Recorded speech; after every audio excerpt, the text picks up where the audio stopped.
In the first of the council documents to be written and made known, Sacro Sacrum Concilium, we have this magnificent canopy presented to our eyes, that of the earthly liturgy in which we're involved, being a counterpart of what we hear and see here in the Apocalypse. Indeed, there is an overlap. Often we find ourselves using the very words of the Apocalypse in some of our liturgy, and here we have a case in point. Worthy are you to take the scroll and to open its seals, and on it goes, words that we have often sung at Vespers. And we are reminded in this magnificent canopy of the whole invisible world. The Apocalypse is full of these our hidden brethren, who are right here with us here in this small chapel now. The whole church is present wherever the sacred mysteries are being celebrated.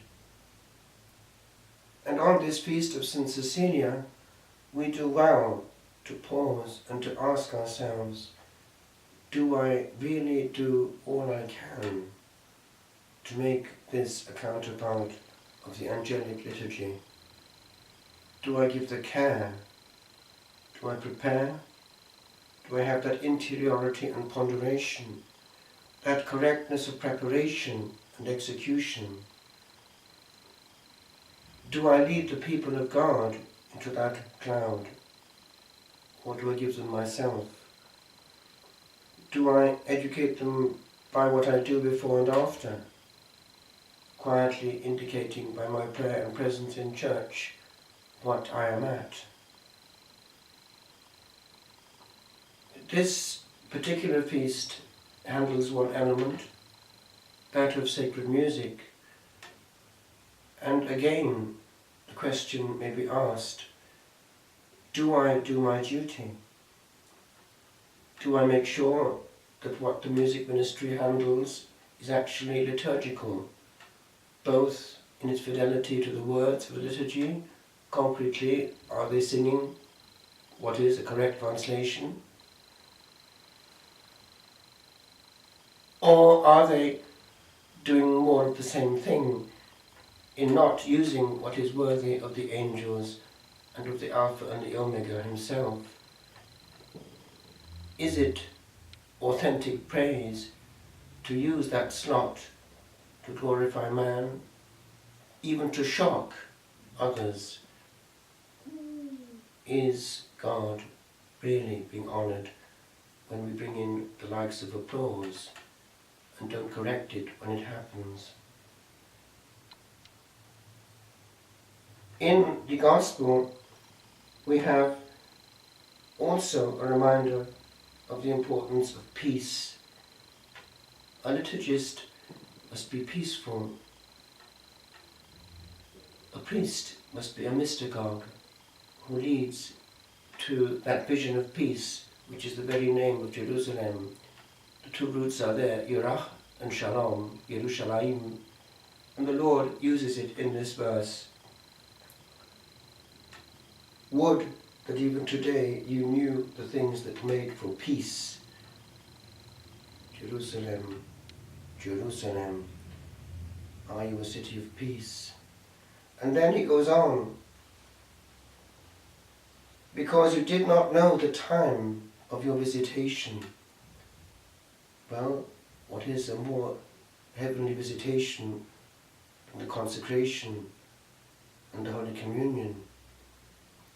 We do not know what we're doing, and we miss the peace because we're not at peace ourselves, and the peaceful King cannot get through to us because we deflect the still small voice and replace it with our own. Questa festa è una festa grande.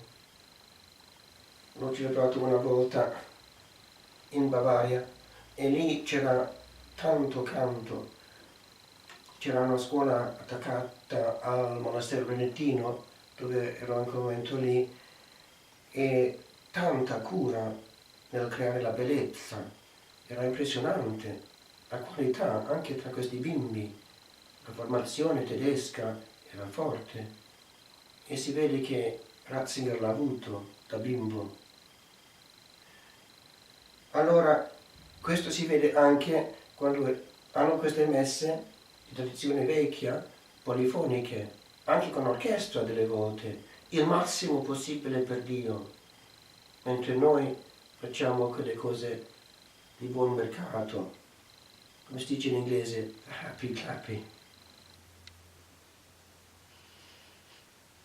Invece Apocalisse ci colloca in un ambiente molto diverso, liturgia celeste, di cui parla il documento Sacro Sacrum Concilium, indicando che la nostra liturgia terrestre è una parte che fa eco a questo, la contraparte visibile di quella invisibile, però l'invisibile è anche presente qui, una folla di angeli aspettano la consacrazione e gli angeli sono pacati, sono tranquilli, non fanno rumore e noi facciamo rumore interno e così evitiamo da colpa nostra la grazia proposta dal Re della pace, e di cui parla anche il Vangelo.